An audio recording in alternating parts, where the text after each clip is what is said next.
Welcome to the Stellar Woman Show, the podcast, magazine, and video hosted by Stella Olivia Kikoyo. Each week, Stella will be bringing you a guest or a segment from the Stellar Woman magazine, whose mission is to spread thriving global women's stories, expert knowledge, and experiences covering mind, body, and spirit, fashion and beauty, money, business, and leadership, so that you too can be inspired, learn, be empowered, and thrive. Since knowledge is potential power, our aim is to spread it like light from one woman to another, which we believe will help to bring about change in perspectives and create new possibilities for all women to learn, be empowered, and thrive. We know if one woman thrives, her family and community thrive too, and the world becomes a better and brighter world. With over 100 interviews and stories, articles, videos, surveys, real life and business lessons and trainings, we believe that there's no better women's classroom as the Stellar Woman Show and magazine.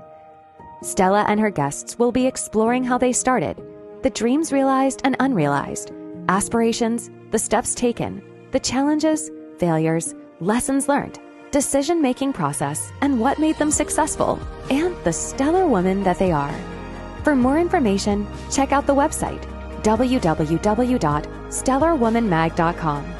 Now, here's your host, Stella Olivia Kikoyo.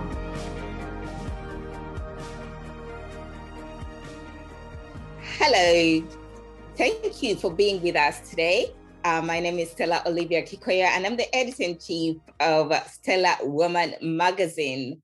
Stellar Woman Magazine aim is to bring you thriving women's stories, knowledge, and experiences so that you too can learn one or two things, be inspired, make changes, and thrive in your life. So we are here to move the light using knowledge, because knowledge has potential power to make a difference in people's lives. And we're all about changing one woman's life at a time. And we believe that as we do that, families will be changed, communities will be changed, and the world will be changed. It will become a brighter world. We know that through stories, we find that women get a new perspective in life. They see possibilities for themselves. So here we are today. We are thrilled to be having the amazing stellar woman, Mary Pagano. Mary has so many things that it was actually difficult to set up her questions, because I just wanted to scrub as much as I can from the experience that she has. So Mary graduated with a BS in finance, and she has an MBA from Webster University and MIT, and pursued her academic and professional experiences in different parts of the US, like Chicago, New York, and Miami. She has 25 years as a female profit and loss leader in a male-dominated tech industry. She has worked with major companies, the Fortune 30 companies such as Motorola, AT&T, GE, and name it. Mary has a great passion for women, and she's an angel investor in female-founded organizations. And she sits on many boards as well, and also charities. So there's so much for us to learn from these amazing women. So I'm going to have to start with you, Mary, to tell us more, because that was just scrapping and from the experience that you have. So we have to give it back to you. Who is Mary Pagano? Well, thank you, first of all, for having me. And I'm so thrilled about Stellar Magazine and what you're doing, because, women learn from other women, and brilliant concept and idea. So thank you for that. Mary Pagano, I'm a little girl from Rolla, Missouri. If you blinked, you might miss the exit. I grew up in a very small town. Father was a college professor at engineering school. He probably taught every CEO in America. I then went on and, got my education and was in tech for like 25 years. I was very blessed to work for Bob Galvin at Motorola. He was ahead of his time. He was very much about diversity. back in the 80s and 90s. And I probably wouldn't have become a VP had I not started my career out at Motorola, because he really promoted women. He had all genders, all nationalities, all religions. It was really a great environment. And he was like one of those guys that when he whispered, you wanted to hear every word he said, because he was just that brilliant. So I was very blessed to have had that experience. And then, as you mentioned, went on into tech. Now my focus is very much into female empowerment. Hera, the Light of Women, I'm on the board for. My girlfriend Marinella started the company out of Portugal. It does everything about female empowerment in all aspects of living, education, sports, health, wellness. But our big project is we're building a city for the future of humanity, a smart green city, I should say, not built with tall buildings that have some Fortune 50 company name on it, but it's very green. And it is for all genders, all religions, all nationalities, in honor of the woman. So the focus is to be a visit card for the world in respect of women all over the world. And so we feel very deeply that 51% of the global population is women, but yet we're underrepresented at the leadership table all over the world. And I think the world we're living in today wasn't designed by women. So we've got a lot of rescuing and help to do. I think we need some more balance in all aspects of living, and the feminine can add a lot to it, because we understand women, children, planet, health, all those kinds of things are near and dear to us. And then I'm also now doing Hera Media Group, which is going to be the voice for all things Hera. And there's more to tell about that. But anyway, so I'm just a little small town girl that, was able to survive in a tech industry with being the only woman in the room for a very long time. Wow. 3 sisters, and they're all brainiacs, which I'm so grateful that my parents encouraged us to go to college. And that was the first stepping stone for giving me the skills I needed. Amazing. Amazing. Well done, and great achievements. So I see you've answered actually the 2 first questions that I had there. Thank you. So if we have to say, kindly share a story of how and why you founded Hera Media Group. Marinella and I were talking about, as we were building out, she's been the brains and her vision is really awesome. I have tremendous respect for her ability for big vision, big thinking, and getting things done. And she does not take no for an answer. So I've actually learned a lot from her. Probably one of the few female leaders that I've really learned a great deal from. And I've had the opportunity to work with a lot. I would say Indra Nooyi was also in the top of the charts from that. But we were discussing about the communication, and there's going to be so much going on within Hera City, because I've got a lot of smart city experience from my work at Motorola and AT&T. And I mean, we were doing, IoT before it had a name. And so in smart cities at GE and stuff like that. So I'm very, very well versed in all the technology solutions that are out there for the city as we move forward. And so part of what I'm doing is I'm interviewing technology companies that have some great solutions for Hera City, which gives me information for the architect as well, but also interviewing people to get the voices from what they want in the city, what's important to them as we start to develop it. Because it's, every city in this planet has been designed by a man. But at some point, if you think about a house, a woman can design a kitchen like by the back of her hand. And because they operate and they work in it so much. But now that we're working, we have children, we, take care of the family life to some extent, there's got to be a better way for us to live. And I don't think anybody is really thinking about how do we live in a city. So part of that with Hera Media is to collect that information, interview people, and also it's also about culture and humanity. So there's a lot of great stories out there where people are doing great things for humanity and the planet. I mean, I interviewed these 2 little girls, one from Denver, one from Uganda, ages 17. They met up. And the next thing you know, they're building remote schools for girls in Uganda, primary schools, who can't go to school because they got to get food and water for the family. So, it's telling stories like that. And also, if you can get to a point where you can get everybody on the planet to engage in 10 new healthy habits every day. And they can be small things like smiling when you walk into a grocery store or helping someone with their bags. I mean, really simple stuff. Yes. Makes them happy. Kindness means happiness. And if you want to be happy, do something kind. So part of that is also educating people on what they can do in their own backyard and all parts of the planet. And because we got a lot of work to do. I think the animals are doing a better job taking care of each other than we are. I didn't say that out loud. I didn't say that out loud. That's a hard pill for us to swallow. Wow. We have a lot to do.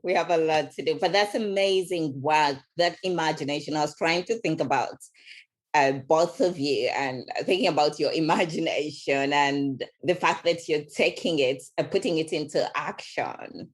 It's just unbelievable. Well done. Thank you. And I will let Marinella know that you said thank you as well. So she'd appreciate that. Yeah, fantastic. I actually also come from Uganda. Great. Originally, I'm in the UK, but I'm originally from Uganda. So that was great that you mentioned something that the young girls are doing, the young two female. Yeah, faraway friends. Google them. Visionaries. Faraway friends. Yeah, wow. That's the name of their charity. And they started at 17. Both of them were 17. Wow. That's amazing. Faraway friends. I remember that. Thank you. Thank you.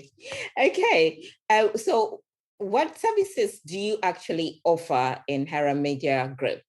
Well, I don't know if we're so much in the service business. So one of our big projects that we're working on right now that I'm getting funding for is we have a TV series.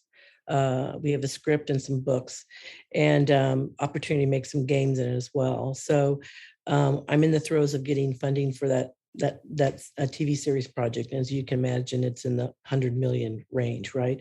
Wow. So, and the storyline is basically about, children like Greta Thunberg who, whether autistic or, some challenges in life, but are super abilitied, right? Will save the planet and build Hera City. And so our first project is to make that a TV series to align with the building of Hera City, right? Yeah. Which is a real city. Yeah. And then eventually make a game and Marvel movie and things of that nature. So we're going to be a little bit of a production, but all in all, we want to be able to give out information about people that are doing great things, solutions for humanity and the planet. And that's for free. We're looking to, we want people to get educated for free. So that's where we are. Okay, that's amazing. I think I was just trying to figure out, would it be Lego? Would it be, what kind of game? Would you take it into the metaverse? I was just trying to think about this city. Absolutely. The gaming will be in the metaverse. So everything that you can imagine, NFTs, all that kind of stuff, it's all going to be there. Right now, I have to get the funding. We're about ready to get the sizzle reel released. And I'm in the throes of talking to some studios. So yeah, that's what we're up to. That's great work. Thank you. Amazing. Okay. Tell our subscribers, because you're also you founded Foundries. So Fem Foundry is, I'm not the founder, but I'm on the board and I am an investor. Oh, you are a founding member and a board member. Yeah. Founding member and a board member and investor. Amy Williams is the CEO, and the company's out of London. My girlfriend, Beverly Knight, I don't know if you know her. She's a famous singer in London. She's brilliant. I do know her. She performs in London as well. Yeah. She introduced me to the team. They were looking for somebody from the US in tech and about female empowerment. And I immediately raised my hand. I said, I'm in. Where do you need me? Fem Foundry is a mobile app. You can get it on iOS or Android, and it's fem-foundry.com. It's a mobile app for women. I mean, men want to join, they can, but they'll be disappointed because it's a place for women to talk about everything that's important to them, from marriage to sex to child raising to work issues. They can promote their companies where women can buy from other companies. They have all their information together. Like you can have, files and everything there, so you can, get information out very easily and things of that nature. So, and it's all about, learning, connecting, empowering. You can have sessions, events, all kinds of stuff. So it's a really great mobile app, and they don't sell your data, and bullies get knocked off. So it's a great space, and that's what we want to say, space for women. I don't know if you saw that Dove commercial, but that's what we're trying to solve. So. Oh, wow. Yes, that's a good one. Fantastic. Thank you. So as a founding and board member of Foundry, how does it make you feel when you see women around the world connecting and uniting? Gosh, I love it. I love it. I've always been a connector, and I think I learned that from my mother at a very early age. And I am always blown away when I see two people that I know that I didn't know that they knew each other are like, tight friends. And I'm thinking, how did you get, oh, you introduced us, Mary. I was like, oh my gosh, that's great. Because I'm always surprised by it. But I love it. And I think when you look at it, we're all related. Yes. We all are related. And so, we need to treat each other well, but I'm very excited about it. That's very amazing. It must be a very good app. I just read about it just before the interview, and I thought, wow, I would like to be part of that. I'll send you a link so you can join. Yes. I also I have a high passion for connecting people, really. I like to see connections happen. Yeah. You learn so much from everybody. Best life lesson I ever got was from a 5-year-old, but I can tell you that you just got to listen. Every time I meet someone, the first thing I do is I think about, who can I connect them to? Who can I connect them to that will help them on whatever it is that they're trying to achieve?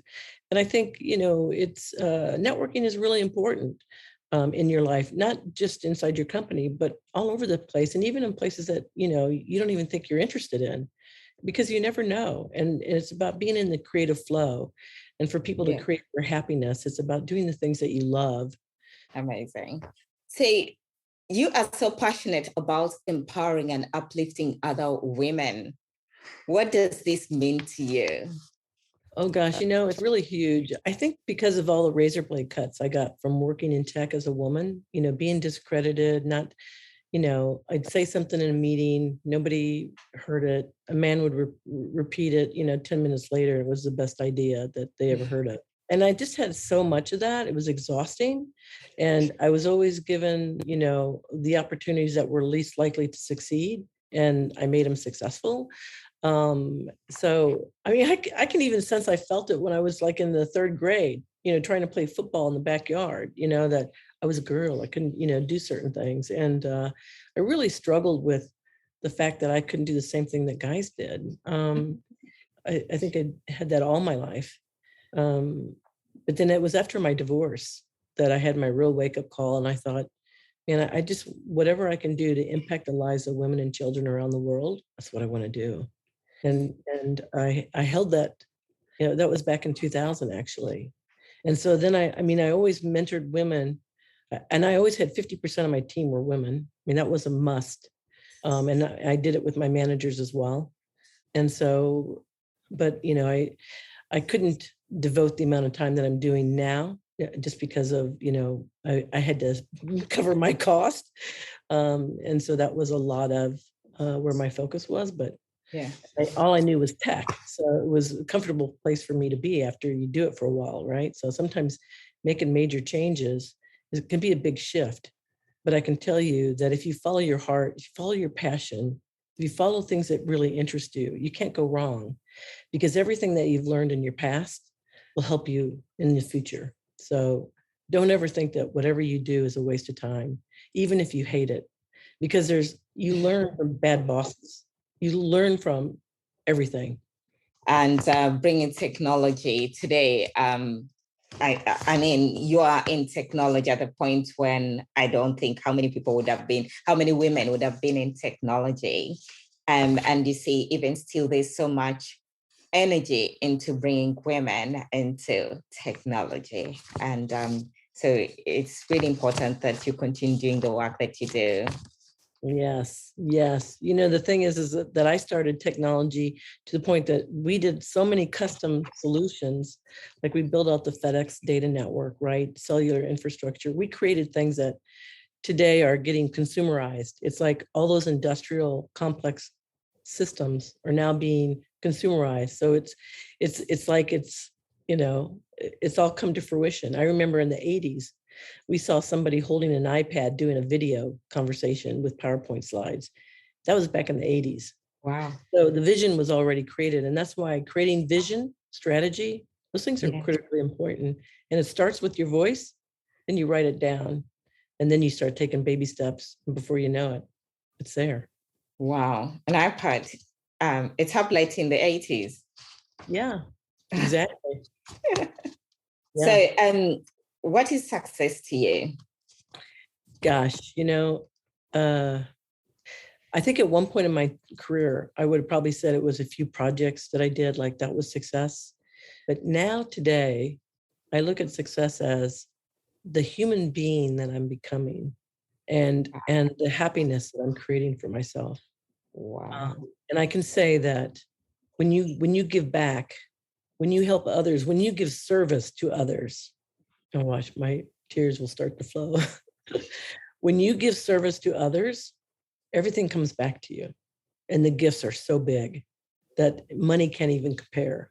So that's what I will say. That's what success is. Amazing. Powerful. The human being you're becoming and giving back. And so those are really powerful things for humanity. And we can see all of that coming through all the work that you do. Amazing. I can see where you're heading. Okay. So as an angel investor, how important is strategy to success in business? Oh, it's everything. I mean, it really is everything. You have to have a strategy. The thing is that the strategy can change and you pivot. That's okay. You start out with an idea, you test it, you try it out, but make sure you're solving a real problem. And this is the problem I have today with some technology, is that some people are just focused on the money they're going to make, the data they're going to collect, right? And I find that a bit of the evil side. I think people need to, especially in the tech industry, need to get more focused on, we got some big humanitarian planet issues, huge. That's where we need to focus our energy in solving those problems. They're long-term issues, they're systemic. We can solve them. We have the tools to solve them. And people need to invest in that. And the short-term investment may not be as lucrative as they want to see, but in the long haul, it will be phenomenal. But people have to not be so short-term focused on money, right? They really need to be holistic about solving the bigger issue, partnering up. Don't be on an island, think you can do this thing by yourself. Bring in strategic partners, because there's too many people out there trying to reinvent the wheel. We don't have time for that. We need to collaborate. And this is where women are excellent at collaborating.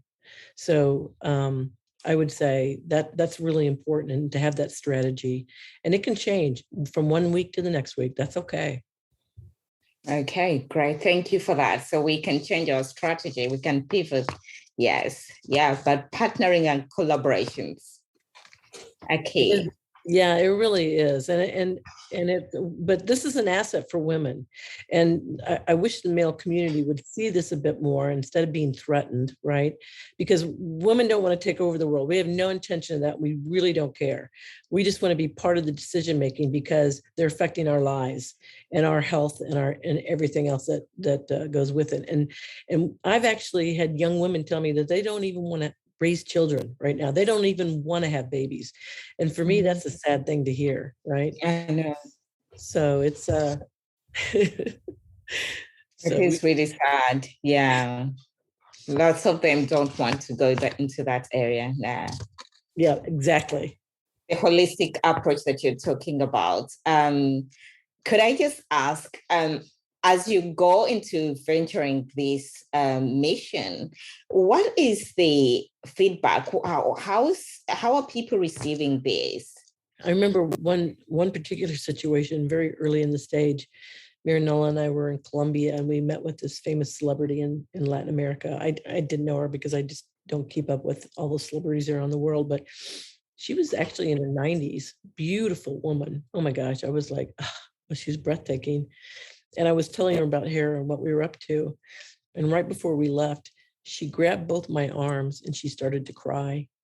And I knew right away the hardship that she had to go through as a woman, and I think of the challenges that I've had, right? And I'm in a first world country. So, imagine what women are going through in second and third world countries. I mean, it's horrendous. And so we have to take care of our sisters. But that was the really, everybody that I've talked to immediately, like, bravo, bravo. I even have, my men doing the same thing, like clapping, like, this is brilliant. We need more women in leaders. They recognize that we have great skills. We do. We need to bring out more women. We need to just elevate the thought process that we have the potential and we have the ability to be whatever we wish to be anyway. Yes. Exactly. I mean, people are, born onto this planet to live a life and to be happy. And that includes good health and good mental, it includes everything. So, it's a dire necessity. Thank you. And what key strategies do you use to help you stay on track every year? Oh gosh, I might be missing on that one. I always have goals for myself, and I don't necessarily like set them every January or something like that. But I make lists. I have a tight calendar. I always think about, am I taking care of the big rocks, and not just wasting my time on a bunch of sand. And sometimes it's hard to do because we have so much coming at us. I mean, I'm inundated between email and LinkedIn and, WhatsApp and Telegram. I mean, it just comes at me like crazy. And sometimes, I miss important stuff and it's frustrating, but I know that if I stay focused on the key elements, what's important to me, right, then things will work out. We're in a time now because of the mobile device, right, which I instigated back in the Motorola days. But the thing is that we almost sleep with our phones, right? We're always being pinged and contacted, and there's so much information coming at us. And it's now gotten to the point of, how do you funnel that? How do you know what's most important? And I think if you go back to your core of what makes you tick, what makes you happy, what are the things that you want to know and want to learn about? Mm-hmm. Just stay focused on that until you learn it or until you want to move on or you've got other priorities. But, if you've got, kids, aging adults, I mean, these are all things that women deal with on a regular basis. And sometimes your family takes priority. And then sometimes the job, I've taken a job where I've stepped back and slowed down because I had health issues. And so sometimes you just got to do that. And there's no race. And this is what people struggle with, where there's so much of keep up with the Joneses kind of thing that a lot of, at least in America, there's a lot of that. And there is no race. I mean, at the end of the day, I've lost both my parents. And neither one of them mentioned anything about a job. Neither of them mentioned anything about a house. They talked about a memory that we had, something that we did, and they wanted their loved ones next to them. So at the end of the day, it's about relationships. It's about the impact that you make on people's lives. And that really is all that matters. Yes, powerful, the impact. You're going back to how you define success, happiness, impact, being. Amazing. Oh, thank you for that. And I hope that people will learn, all the women that read and subscribe to the Stellar Woman magazine will be able to tap into that and be able to change their own perspectives, because that's what's important, really. So thank you for that. So with your experience in the corporate world and serving on boards now, what, in your opinion, is limiting women from climbing up the corporate ladder to CEO level? Oh gosh, you know what? This is such a fascinating question. First of all, and I hate to say this, but it's the truth. There are some queen bees out there who made it to the top and sometimes do not pull people along with them. And it's very sad. I've worked with a few, I've met a few, and it's very disheartening because you think that, oh my gosh, I got a female leader. Whew. But trust me, it can be really ugly, and it's unfortunate. And so Madeleine Albright used to say, I loved her, there's a special place in hell for women who pull up the ladder behind them. So that's one issue. The other is there's still a lot of men, right, who feel that women should be, subordinate or not worthy to be in the board, whatever. There's still men around that feel that way. That is an issue. I firmly believe, and I've seen this. I remember experiencing a meeting at Sears. There wasn't a single woman in the room, and I thought, you guys are not going to survive. They didn't even know why people were shopping there. And sure enough, they went bankrupt.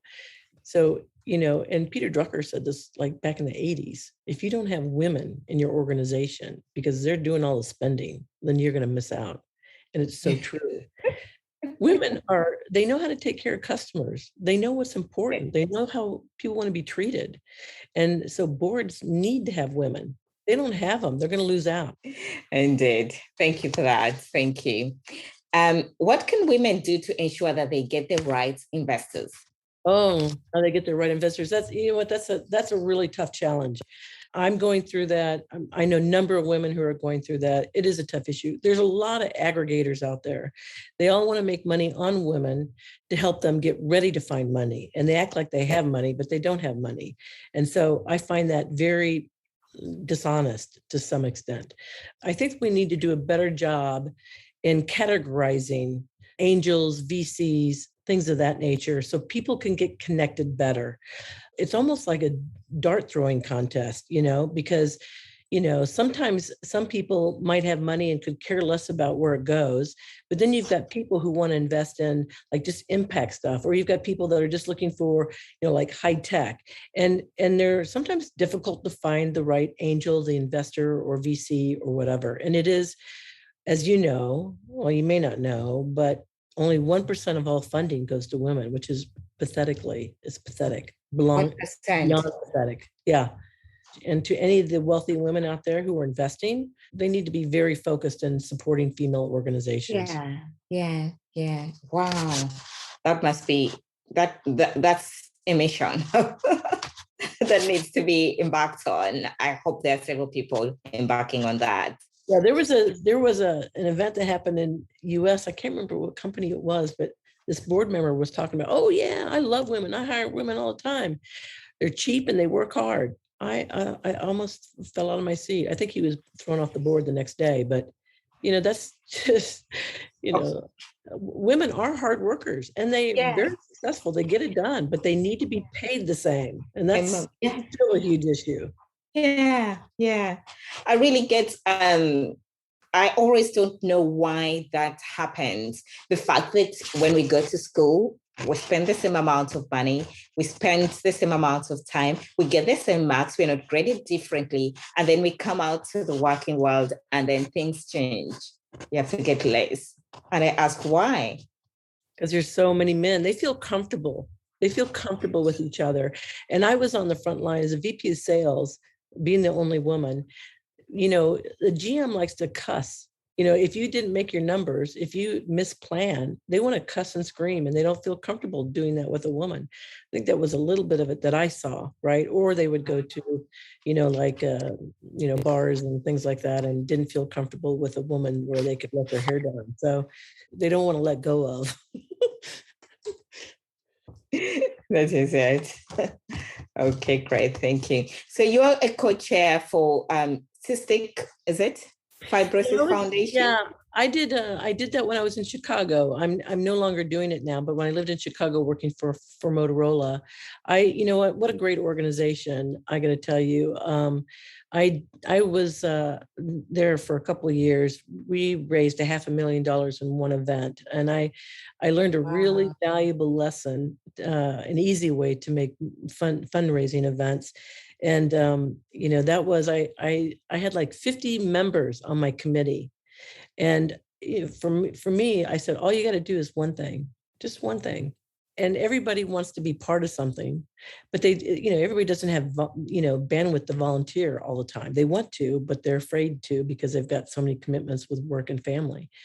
But that was a really valuable experience for me. And what a great organization. These kids, I mean, it's sad to see that we don't have a solution for little children to be able to breathe. And, we've got other things which are not important, which I don't want to go into, but, surely we should be able to get solutions for these kinds of things. But anyway, it was fun. It was fun, and you learned a lot from it. Thank you for that. So what challenges do you face in serving your purpose? I want to know. And what solutions have worked well for you? Oh, gosh. What challenges? Well, I would say COVID slowed us down. As we were looking for land for Hera City, we had some challenges because of COVID.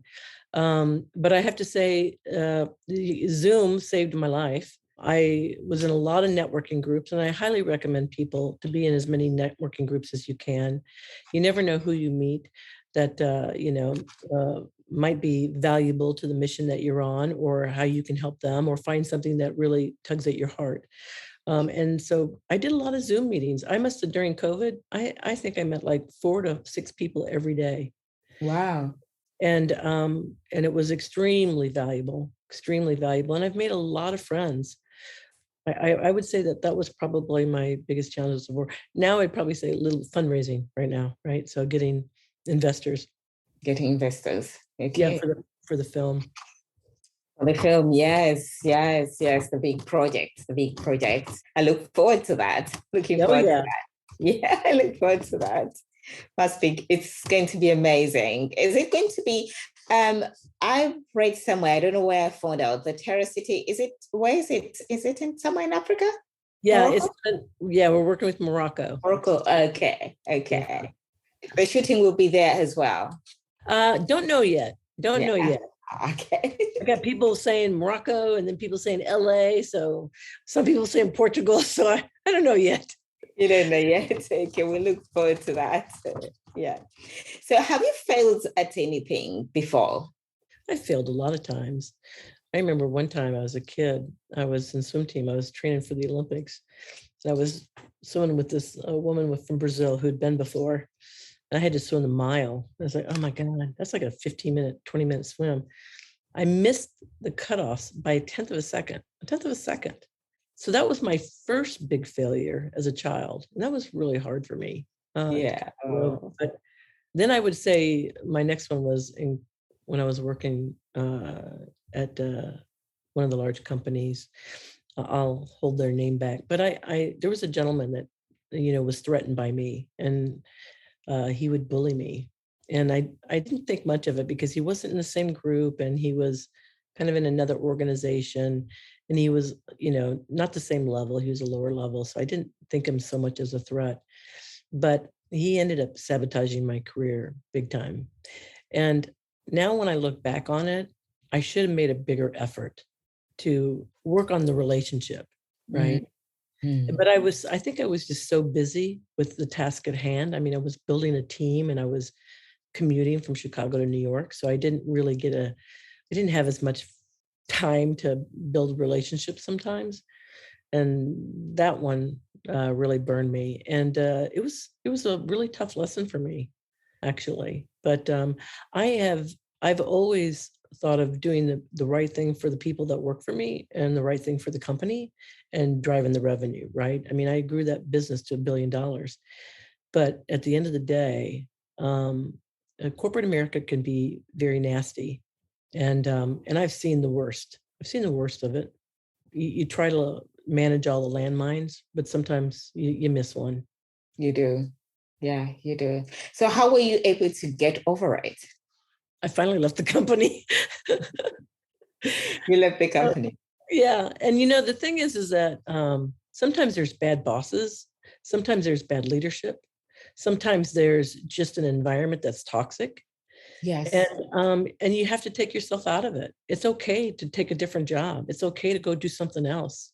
Some people can be in a position for 20 years at the same place. Gosh, I almost did that. I was in Motorola 18. But, and people are afraid of change, but Yes. actually change is really healthy. Change is so good for you because it expands you, you're learning, it just adds so much value to who you are as a human being, whether you move or you change jobs or you meet new people or, adding change to your life is really healthy. And I don't regret being there. I learned a lot. I met a lot of fascinating people. So no regrets whatsoever. But I would have loved to stay longer actually, but I got to a point where I was like, if I'm not happy, I need to move on. Yeah. The environment, it kills your creativity if it's not the right environment. You know what? Stress is a silent killer. It really is. And it can show up in so many different ways. Yes. That's why it's really important for people to be, healthy and to, wake up every day, do something that takes care of yourself, whether you go for a walk or meditate or, talk to the angels, whatever it is that you want to do. You're here to live and be happy. That's it. To be and be happy and make impact. Okay. We have those three. Thank you very much, Mary, for that. So your hands are full. There's just so much that you're doing. And so I'm sure our subscribers will be wondering, how does she do it all? And how does she balance work life? How does she get the balance right? Yeah, you know what? Nobody gets it right. Nobody gets it right. And if they say they do, they're lying. I don't even have children, so I don't even have the handful of what 80% of the women who are working have children. I mean, that's huge. And that's why I'm doing what I'm doing, because I know what they've been through. I have seen so many single moms raising 3 and 4 kids, having to work, take care of kids. It's maddening. And then they're paid 75 cents on the dollar. I mean, it should be, people should go to jail over this, that That's true. It's horrendous. And that's why I feel so strongly about what I'm doing, because people don't need to live like that. And and government's not my play. I don't think I could do that. Yeah. Your work is amazing, Mary. Thank you. So if you were to go back in time and meet your 15-year-old self, oh, Jesus, what key message would you give her? You know what? My favorite movie was Wizard of the Oz. I mean, I still watch it today. If it's showing, I'm shutting everything down and watching it. I love that show. Yeah. And Glenda the Good Witch made a statement, and she said, "Darling, you had the power all along." And I wish I would have really understood that, because we do. We have everything that we need, everything. And sometimes we're looking for it everywhere else but within ourselves. Yeah. And that's the lesson I wish I had learned really early and strong, because, your gut, your body will tell you everything, and you do have the power to do everything that you need to do. Amazing. Very powerful. Thank you, Mary. And where do you say, in all the things that you have done, what are you most proud of? Yes. What am I most proud of? Well, I'm really excited about what I'm doing right now with Hera and Hera Media Group and Femme Foundry. I'm very excited about it. And I'm sure as I work along the way, other things will, kind of come and join us, so to speak, because it's really the collaboration that's really important. But what I have to say that I'm most proud of is blessed I was to have the parents that I had to make me the human being that I'm becoming, because they gave me really great stability and love. So that's what I'm most grateful for, but the human being that I'm becoming. The human being you're becoming. It's very powerful, Mary. Yeah. You're serving from the heart, which is really amazing. Thank you. Thank you. Definitely. So where do you see Mary in the next 5 to 10 years? I don't know if that includes the Hera Media Group, everything. Where do we see it in the next 5 to 10 years? Well, first we'll win a Grammy for the Hera City, the Warriors of the Light TV series. Amazing. That will be one. Hera City will be, started. Museum we'll have the start of the city being built. I mean, that's where I see. And other things will happen too. Great. But I want to see the flourishing of all the women around the world. And so that's really important. Amazing, amazing. Just like the Stellar Woman magazine, we are all about seeing women thriving. That's amazing work. I can see the synergy there. Oh yeah, there's synergies. We'll talk later. It's a great synergy. Wow. We just want to see women flourish. That's amazing. Thank you. And what are your attributes of an ideal stellar woman? I think a stellar woman, first of all, is kind. She's kind, she's smart, she's healthy, she's giving, she's considerate, she's smart, and she stands up for herself. She says no when she needs to. I mean, we can't say yes to everything. And she's focused on the things that are most important. And she gives service to her community and to her, friends and family around her. Amazing. Thank you. Thank you for that. And do you have any life mantra? Well, yeah, I would have to go back to Glenda the Good Witch, it used to be when I was at Motorola, never, ever, ever give up, right? Because we were always driving for projects and, year end and all that kind of stuff. But now I would say it's Glenda the Good Witch. You had the power all along, darling. All along. It's powerful, Mary. Do you flag it around? I say it a lot. Yeah. No, do you? Yeah. Oh my God. I think you could change everybody. If everybody had that life mantra, that's enough. That's enough. It is enough. The thing is that people are always looking for something somewhere else, like to save them or to rescue them, or my life will be better when I do this, or when I have this, or blah, blah, blah, blah, blah, blah, blah. But at the end of the day, we have everything we need. Our mind is the most amazing computer on the planet, our mind, and what it does for our body, and what it does to create dreams, what it does to create vision, what it does to, get us excited, get us motivated. We can either choose to be negative or we can choose to be positive. And in every situation, we choose. We control how we feel. We control how we act. Yeah. And nothing should interfere with that. You should never give over your sense of wellness or happiness to anybody because it's yours. And no matter what they say or what they do, they shouldn't have any impact on you because you have everything that you need. That little brain on your head, that computer is amazing, powerful.